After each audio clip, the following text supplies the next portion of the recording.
Unacademy. Let's crack it.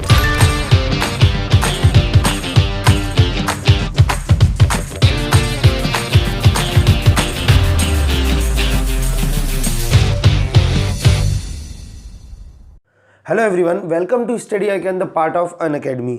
Students, आज हम मध्य प्रदेश की नदियां करने वाले हैं और जितनी भी मध्य प्रदेश की नदियां इंपॉर्टेंट होती हैं वो आज हम इस वीडियो में कंप्लीट कर लेंगे। तो एंड तक बने रहिए। आप लोगों को पता है कि आप लोगों का जेल प्रहरी की परीक्षा स्टार्ट हो रही है 20 तारीख से। तो जितने भी स्टूडेंट जेल प्रहरी की तैयारी कर रहे हैं उन लोगों के लिए स्पेशल क्रैश कोर्स है, तो आप लोगों को एंड तक जरूर देखना है। तो चलिए हम बात करते हैं आगे की। देखिए आगे हमारे पास है बेतवा नदी। तो बेतवा नदी की हम बात कर रहे हैं। तो बेतवा नदी को वेत्रावती के नाम से भी जाना जाता है और बेतवा नदी बहुत इंपॉर्टेंट इसलिए हो जाती है। देखिए, इससे पहले हमने नर्मदा और चंबल पढ़ चुके हैं पार्ट 8 में। अगर आपने वो नहीं देखा तो उसको भी देखिएगा। बेतवा नदी मध्य प्रदेश की गंगा के नाम से जानी जाती है। वेरी इंपॉर्टेंट फैक्ट है, मध्य प्रदेश की गंगा इसको क्यों कहा जाता है? वो इस वजह से कहा जाता है क्योंकि यहाँ पर प्रदूषण के कारण इसको गंगा से कंपेयर किया जाता है। जिस प्रकार से माना जाता है कि गंगा में प्रदूषण है, वहीं अगर बात माना जाता है कि बेतवा में भी उसी प्रकार से प्रदूषण है जो मध्य प्रदेश की नदियों में है। समझ रहे हैं आप लोग? चलिए, इसको बेत्रावती के नाम से जाना जाता है। इसका उद्गम स्थल होता है रायसेन के कुमरा गाँव से। वेरी इंपॉर्टेंट हो जाता है क्योंकि ये आपसे पूछा जाता है। रायसेन के कुमरा गाँव से इसका उद्गम स्थल है और ये कुमरा गाँव पड़ता है महादेव पर्वत श्रेणी के अंतर्गत। ठीक है। वहीं अगर हम बात करें इसका समापन, तो इसका समापन हो जाता है यमुना नदी में, जो कि हमीरपुर उत्तर प्रदेश में पड़ता है। ये यमुना नदी में जहाँ पर ये समापन होती है और इसकी लंबाई है 480 किलोमीटर। वहीं अगर हम बात करें, ये 5वीं मध्य प्रदेश की सबसे बड़ी नदी है। पहली सबसे बड़ी मध्य प्रदेश की नदी तो आपकी नर्मदा नदी हो जाती है। वहीं अगर हम बात करें मध्य प्रदेश की सबसे बड़ी नदी, तो वो नर्मदा के बाद 5वें नंबर पर आती है बेतवा नदी। और ये मध्य प्रदेश के रायसेन, सागर, विदिशा, अशोकनगर, टीकमगढ़ में बहती है। इसकी सहायक नदियां हैं धसान, केन, सिंध, देनवा, बीना, कालीबीती और मालिनी जैसी इसकी सहायक नदियां हैं। इसके किनारे बसे शहर देख लीजिए आप लोग। ओरछा है। ओरछा में आप सभी को पता है कि राजा राम, जो कि भगवान राम के मंदिर हैं वहाँ पर और कुछ महल भी हैं वहाँ पर। तो ओरछा बहुत ही इंपॉर्टेंट हो जाता है आपके एग्ज़ाम पॉइंट ऑफ व्यू से। और ओरछा अब हाल ही में टीकमगढ़ से अलग हुआ निवाड़ी एक नया जिला बनाया गया, उसके अंतर्गत आने लगा है ओरछा। ओरछा निवाड़ी की एक तहसील है। ओरछा, पृथ्वीपुर और निवाड़ी एक खुद, तो ये 3 तहसील मिलाकर एक नया जिला बनाया गया है निवाड़ी। तो वहाँ उसके अंतर्गत ये आता है। वहीं अगर हम बात करें सांची में है, सांची भी इसी किनारे बसा हुआ है। सांची में बौद्ध स्तूप के लिए बहुत ज़्यादा फेमस है ये। विदिशा और गुना भी इसके किनारे बसे हुए शहर हैं।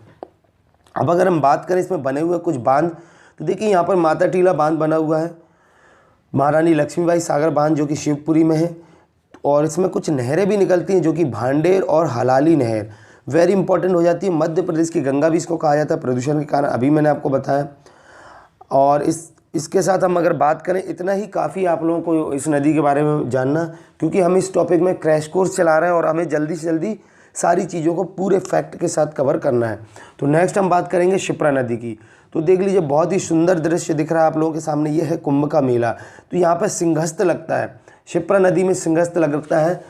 जिस प्रकार बेतवा नदी मध्य प्रदेश की गंगा है, उसी प्रकार शिप्रा नदी जो है मालवा की गंगा कहा जाता है। तो मालवा वाला क्षेत्र है ना, मालवा का पठार, मालवा क्षेत्र, इंदौर, भोपाल, उज्जैन, तो ये वाला जो क्षेत्र है जिसको हम मालवा के अंतर्गत लाते हैं, बहुत बड़ा क्षेत्र है। तो मालवा के क्षेत्र की गंगा कहा जाता है। क्यों? पवित्रता के कारण।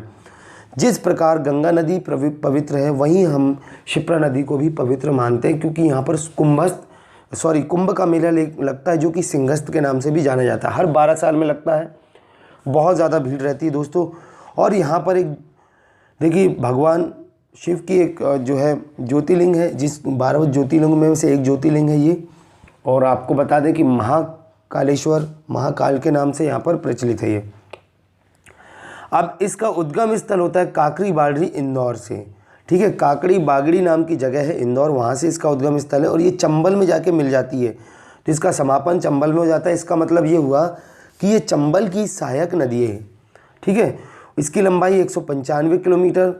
और देख लीजिए आप लोग किस प्रकार से यहाँ से शिप्रा निकली है और कहाँ जाके मिली है। देखिए, शिप्रा नदी निकलती है यहाँ से, इस जगह से, इंदौर की काकड़ी बाड़ी से, और जाकर चंबल में मिल जाती है। ये देख लीजिए, चंबल में जाके ये समापन इसका हो जाता है। चलिए नेक्स्ट हम बात कर लेते हैं एक मैप में और देख लीजिए आप लोग, यहाँ से कुछ निकलती हमारी क्षिप्रा नदी और जाके चंबल नदी में मिल जाती है। ठीक है, याद रखना है आप लोगों को। जूम और कर देते हैं और भी अच्छे से आपको दिख जाए। तो ये जाके मिल गई है कहाँ पर, मंदसौर के पास जाके मिल जाती है अपनी चंबल नदी में। और चंबल का तो मैंने कल आपको बता ही दिया, चंबल किस प्रकार से बहती है। ये जाके चंबल भी आगे बह जाती है। चलिए आगे हम बात करते हैं इसकी सहायक नदियाँ। तो क्षिप्रा की जो सहायक नदी है उसकी हम बात करेंगे। तो क्षिप्रा की एक सहायक नदी है खान नदी।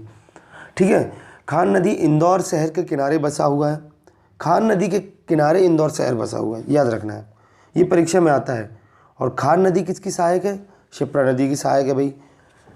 और इसकी एक और सहायक है गंभीरी नदी। मध्य प्रदेश के उज्जैन, रतलाम और मंदसौर में ये बहती है। इसके किनारे बसे शहर है उज्जैन। उज्जैन में कुंभ का मेला लगता है जो कि सिंहस्थ है। महाकालेश्वर मंदिर भी है, अभी मैंने आपको बताया। नेक्स्ट नदी आपके सामने आ जाती है तवा नदी। अगर हम बात करें, तवा नदी का उद्गम स्थल होता है पचमढ़ी महादेव पर्वत श्रेणी से। ठीक है, पचमढ़ी से जो कि महादेव पर्वत श्रेणी, वहाँ से तवा नदी का उद्गम स्थल होता है। इसका समापन हो जाता है होशंगाबाद में नर्मदा नदी में, और नर्मदा नदी का संगम भी इसको कहा जाता है।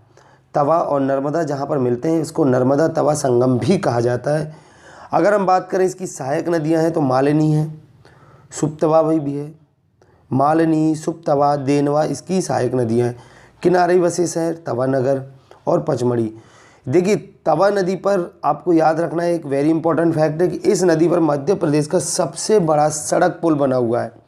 ठीक है, सड़क पुल बना हुआ है जिसकी लंबाई 1322 मीटर, और इसको तवा पुल के नाम से भी जाना जाता है। ठीक है, होशंगाबाद जिले के अंतर्गत आता है वो। नेक्स्ट नदी आ जाती है हमारी बेनगंगा नदी। बेनगंगा नदी का उद्गम स्थल सिवनी जिला से होता है जो कि बांसवाड़ा पठार है, वहाँ पर बांसवाड़ा पठार, वहाँ से इसका उद्गम स्थल है बेनगंगा का। और इसका समापन हो जाता है वर्धा नदी जो कि महाराष्ट्र में बहती है। वर्धा नदी मध्य प्रदेश से निकलती है, महाराष्ट्र चली जाती है वर्धा नदी। और यही वर्धा नदी जब महाराष्ट्र में होती है उस जगह पर जाके बेनगंगा उसके साथ मिल जाती है। इसकी सहायक नदी हैं कानन, बावन, पेंच और कानन नाम की जो नदियां हैं वो इसकी सहायक नदियां हैं।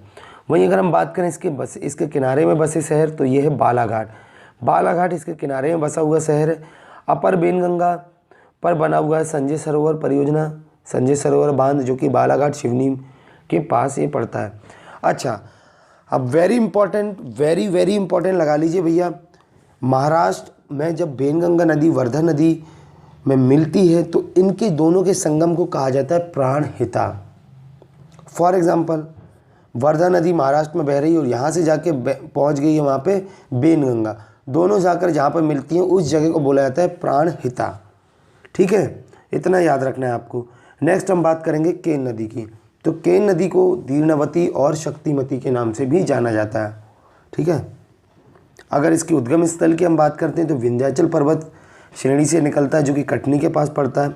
समापन इसका यमुना नदी में हो जाता है जो कि बांदा उत्तर प्रदेश में है, उस जगह इसका समापन होता है। इसकी कुल लंबाई है 427 किलोमीटर। अगर हम बात करें केन नदी की तो देख लीजिए आप लोग केन नदी कहाँ से निकलती है, देख लीजिए ये है केन नदी, इस जगह से इसका उद्गम स्थल होता है और इस प्रकार से जाके उत्तर प्रदेश के बांदा जिले के पास पहुंच जाती है और यमुना में मिल जाती है। ठीक है, नेक्स्ट अगर हम बात करते हैं नेक्स्ट नदी की तो नेक्स्ट है आपकी ताप्ती नदी। ताप्ती नदी का उद्गम स्थल होता है सतपुड़ा पर्वत श्रेणी से जो कि मुल्ताई तहसील बैतूल के पास। तो आपको सीधी सी याद रखना है कि ताप्ती नदी का उद्गम स्थल है मुल्ताई बैतूल से, और मुल्ताई बैतूल किसके अंतर्गत आता है? सतपुड़ा पर्वत श्रेणी के अंतर्गत।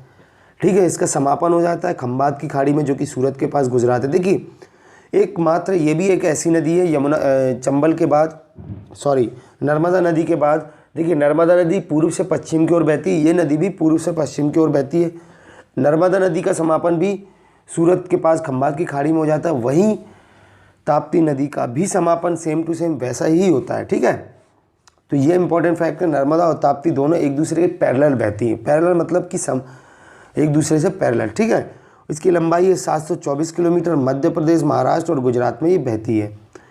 बहुत सारे इन पर डैम्स भी बने हुए हैं, बहुत सारी परियोजनाएं भी बनी हुई हैं। सभी नदियों के डैम्स और परियोजनाएं हम जो एमपीजी के मध्य प्रदेश कांस्टेबल की क्लास चल रही है उसमें हम डिटेल में इसको पढ़ा रहे हैं, साथ में साथ आपको यहाँ भी पढ़ाया जाएगा।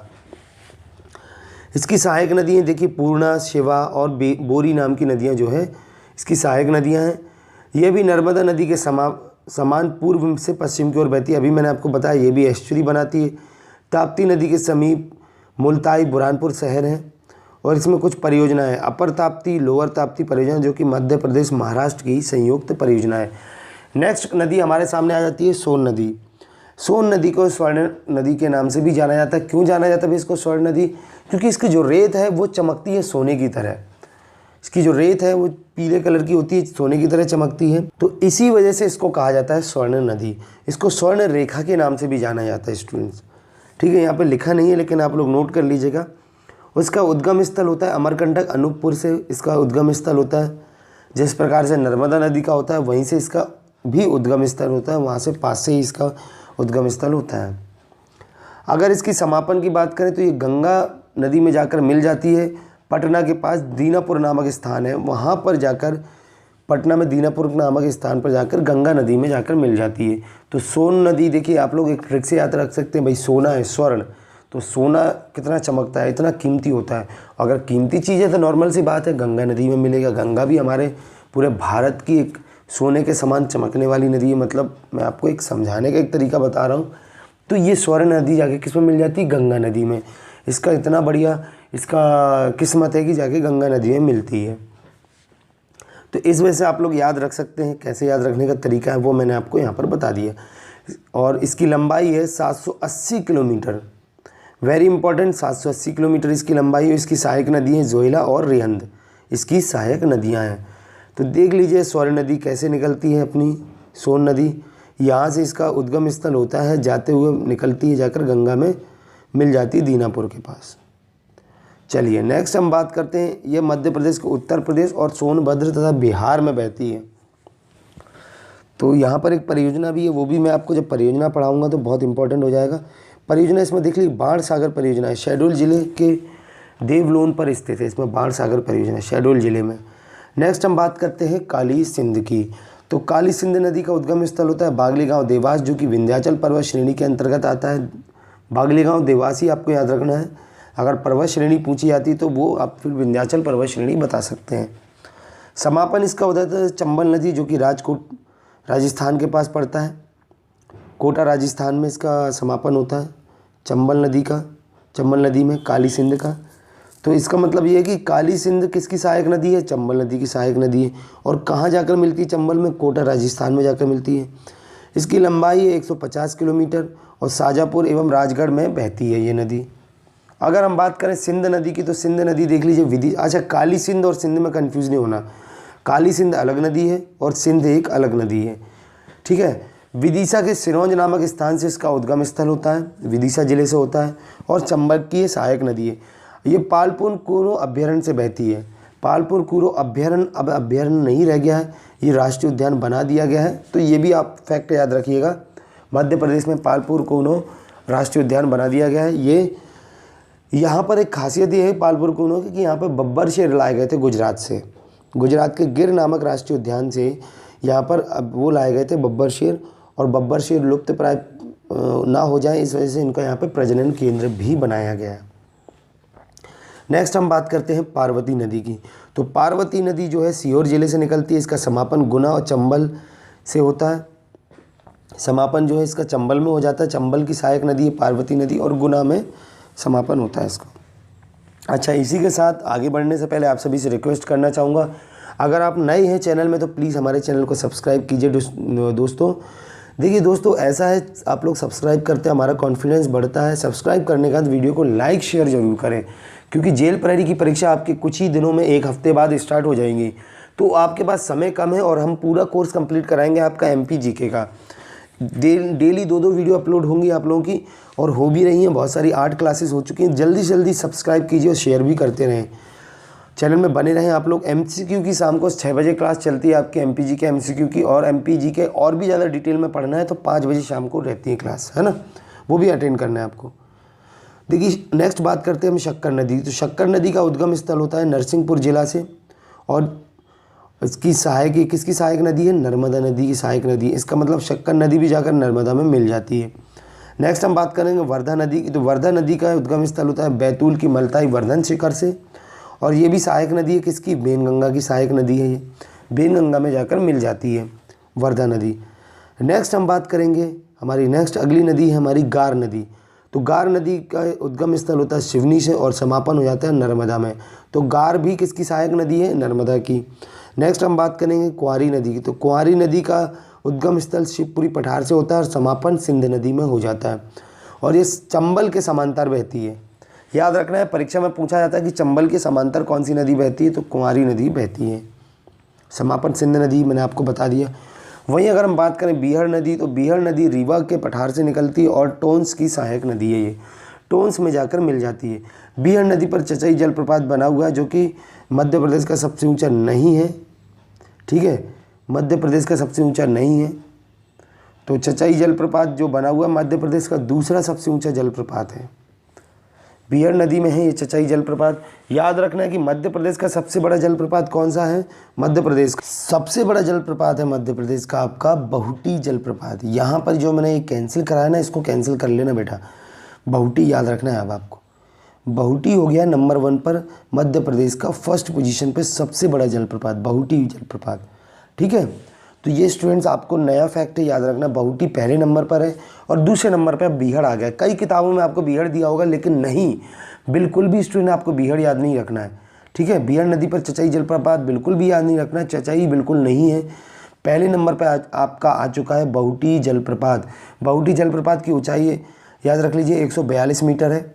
और अगर हम बात करें चचई जलप्रपात की, तो चचई जलप्रपात की ऊंचाई है 130 मीटर।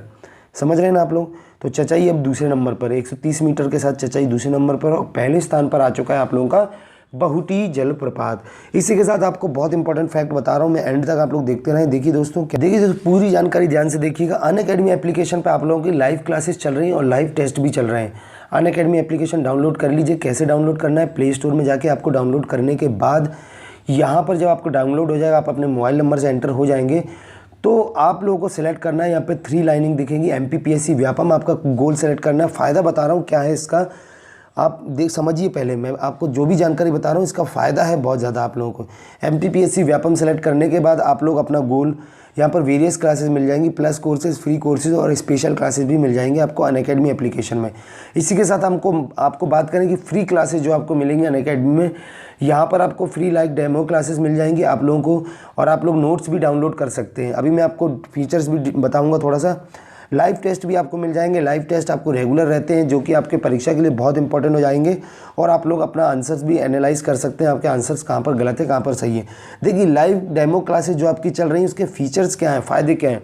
जब भी टीचर आपको पढ़ा रहा होता है, आप अपने कमेंट वहाँ पर करके जो भी आपके डाउट होते हैं, क्वेश्चन होते हैं, आप तुरंत इंस्टेंटली पूछ सकते हैं। इसके साथ आपको एक वेरी इंपॉर्टेंट फ़ायदा ये मिल जाता है कि आप लोग को PDF मिल जाती है। यहाँ पर जो भी टीचर ने पढ़ाया होता है उसकी PDF आपको आसानी से मिल जाती है अनअकैडमी एप्लीकेशन पर। साथ में अगर हम बात करें कि यहाँ पर टेस्ट आपको मिलते हैं, टेस्ट देखिए आप लोग यहाँ पर रेगुलर टेस्ट दे सकते हैं।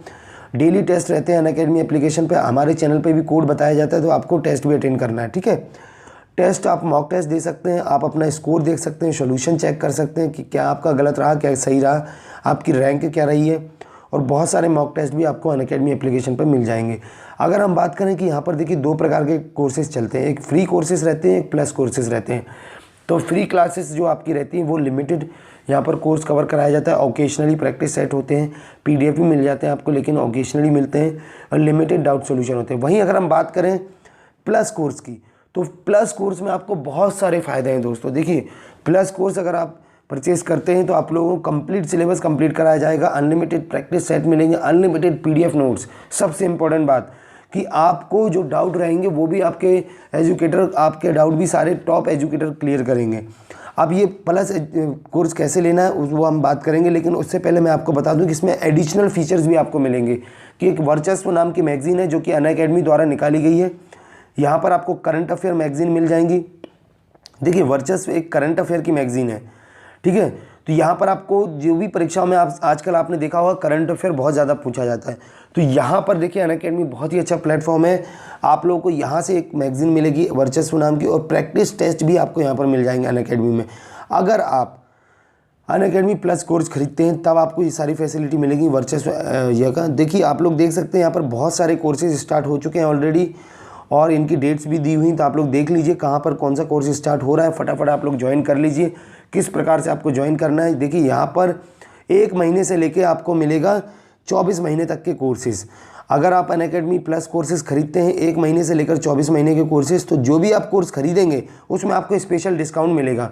फॉर एग्जांपल अगर आप 24 महीने का कोर्स खरीद रहे हैं जो कि आपको 12,800 रुपये का पड़ता है, अगर आप हमारा रेफरल कोड स्टडी आईकैन यूज़ करते हैं, STUDY स्टडी आईकैन, ये हमारा कोड यूज़ करेंगे तो आपको 10% अनअकैडमी की तरफ से सीधा सीधा डिस्काउंट मिलेगा और यही कोर्स आपको पड़ेगा 11,520 रुपये का।